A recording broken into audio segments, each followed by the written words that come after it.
So who should be the next cricket coach of Team India? This debate is raging around the country. Should BCCI opt for a foreign coach, or should the baton of handling the job be given to an Indian? The decision will be tough, but make no mistake, the hunt for India's next cricket coach is on.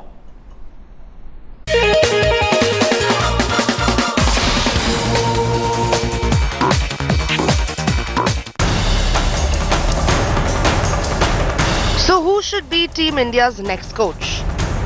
The heat is on Duncan Fletcher, and the hunt is certainly on for his successor. And as the days go by, there are a few names that are doing the rounds in the head honchos of the BCCI. There are front runners, there are dark horses, and yes, there are foreign names as well. And among the front runners are Praveen Amre, Anil Kumble, Rahul Dravid and Sanjay Bangar. But before that, the BCCI will have to take a close look at the names before handing the reins over to the most popular team in the world.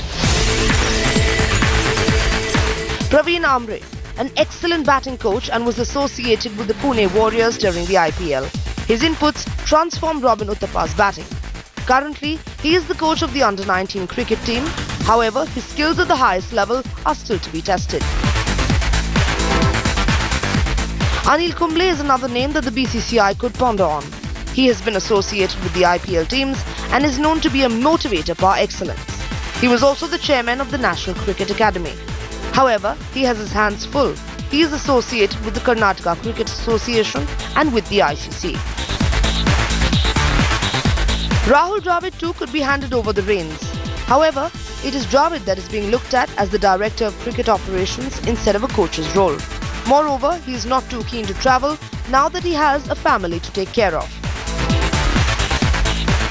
Sanjay Bangar has suddenly emerged as the next big thing in Indian coaching. He transformed the Kings 11 Punjab to a powerhouse in the recent IPL and now has been appointed as an assistant coach in England for the one-day series. He is young and perhaps is being groomed for the future. There is also buzz in the media that the Indian board could talk to foreigners to take over the responsibility. Former Indian coach Gary Kirsten could be in the mix once again. He is an excellent communicator, likes to remain behind the curtains and knows all the tricks of the trade. The question is, will he be interested in taking over the job once again? The other name doing the rounds is former England coach and Director of Cricket Operations Andy Flower. Who knows the Indian conditions well, he has an excellent spell with Team England and knows how to transform the team. But will the BCCI like to hire a person with so many similarities with Duncan Fletcher? So who will take on the reins from Fletcher and start his reign over the fortunes of Indian cricket? The recent drubbing in England strongly suggests an Indian could take over. But don't count the foreigners out. Sports Bureau, headlines today. Alright Boria, let me get in you quickly. Tell me, what's the buzz out there? Who is BCCI more inclined towards for the job? See, it's a wait and watch game at the moment. The BCCI has given Fletcher another 20 days. Wait for the one-day series. You know, it's a clear indication. Ravi Shastri's appointment was an indication that Fletcher's days are numbered. Everybody knows that. Even Fletcher knows that. The question is, if India wins this one-day series, then what? Will you give Fletcher a new lease of life, at least till Australia, at least till the World Cup, till his contract remains, or will you get a new coach? But obviously, Siddharth, Indian at this point in time looks prominent if Fletcher has to go. What's your pick, Nikhil? An Indian coach, or will we have a foreign coach again? Well, without a doubt, Siddharth, I've been saying it from day one. You've got to have an Indian coach. Make no mistake about it. You know, the names that are doing the rounds, if it's Rahul Dravid, fantastic, because here's a man who's played the game in the recent past. He understands the pace of the game as well. He understands the conditions. So I guess Jam would be the one person. I personally feel from the four names that we showed on telly. All right, and now let's listen in to the man who knows a thing or two about coaching. Chennai's coach Stephen Fleming says that coaching India is a very tough job. Talking about the dismissal performance in England, the former Kiwi captain said that the question will be asked of Dhoni, and now it's up to him to sort out what he wants to do now. We're joined by Stephen Fleming, who's of the opinion if there was a University of Cricket, everybody in India would pass with distinction. That's his views of Indian cricket. Now, you said you generally hear for about 3 or 4 months for the IPL action. Everyone's curious to know, would we get to see you a lot more of you? India's going through a change in support staff phase. If that opportunity arises, are you open to a coaching assignment here with the Indian team? No, because I'm very happy with the Chennai role. That works well for me with the family. I note how much the Indian team plays and how much they're away from their families and homes, and that's just not me at this point of time. I've got a young family, so the balance I've got with Chennai Super Kings and other business interests is perfect with the family. So right at this point of time, my balance is good.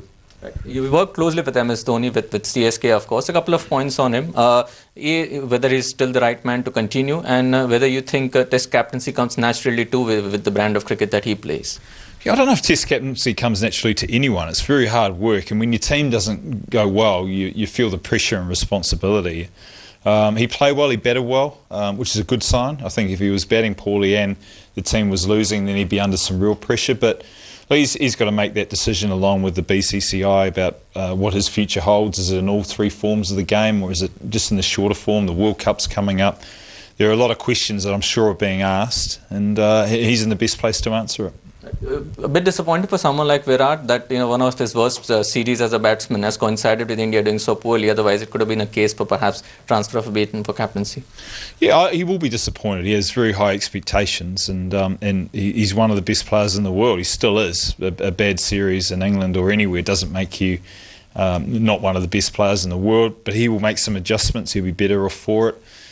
Whether that tags into captaincy, I'm not so sure. I think to see him become the best batsman he can in the world would be the best thing for Indian cricket right now. Right. How much do you blame the coaching staff for the manner in which things have transpired? Because it's not just this series alone. There's a viewpoint in India that while Duncan Fletcher's been around, India's lost almost all away tours, and that is quite a statement. I'm a coach. I'm not going to bag another coach. It's a hard job, but. Look, there's responsibility from the players. Often that gets overlooked when a coach or a captain gets targeted. But the players will be disappointed with the way they played. You looked at Virat and expected big things. At Pujara, Vijay performed quite well. There's some real high-profile players who have put up some good numbers in the last 12 months, and collectively they had a very bad tournament. How deep you want to run with that, whether it's support staff, whether it's your academies, then that's the case for the BCCI. One last question. Do you see India bouncing back with the one-day series coming up? Would this hurt them? Would they hurt their chances with the World Cup 8 months away? Well, I don't think so. I think they'll be looking forward to the one-days. I think it's genuinely agreed that they're more suited to the one-day game at the moment. They're the world champions, so they'll be on their run into the World Cup, but they'll be uncomfortable. And just like England were uncomfortable during the second part of that Test series, I would expect India to be uncomfortable and come bouncing back, and I'd be surprised if they didn't. Boria, let me ask you this, you are there, have you had a chance to, converse with an Indian cricketer about this new contenders that are there for the coaching job now? The players will keep mum. I mean, there is a lot of buzz. I can tell you that everybody after the appointment of Ravi Shastri, off the record sort of keeps talking about, so who next? I mean, who should replace who, whether it's an Indian, whether it's a foreigner. There is a lot of buzz. There is a lot of conjecture, surmise going on. But the one-day series is at hand, Siddharth. That's the focus at this point in time. As I keep saying, if India wins the one-day series, it's going to be tough. Will Fletcher then get a lease of life? Otherwise, it's curtains for Duncan Fletcher, and the new coach will surely come in before Australia. All right, Nikhil, if we get a new coach, what do you think are the 3 qualities that we'll be looking for in our new coach? I think the number one quality, he's got to know what's happening in the domestic structure and who are the guys who are likely to replace the guys who are already currently playing, man for man. He's got to be a great man motivator as well, and somebody who stays low profile, somebody who thinks he's not above the side, because if you had big, larger than life characters, they've never done well for Team India. So he's got to be a low profile man, somebody like a Gary Kirsten, but an Indian gentleman.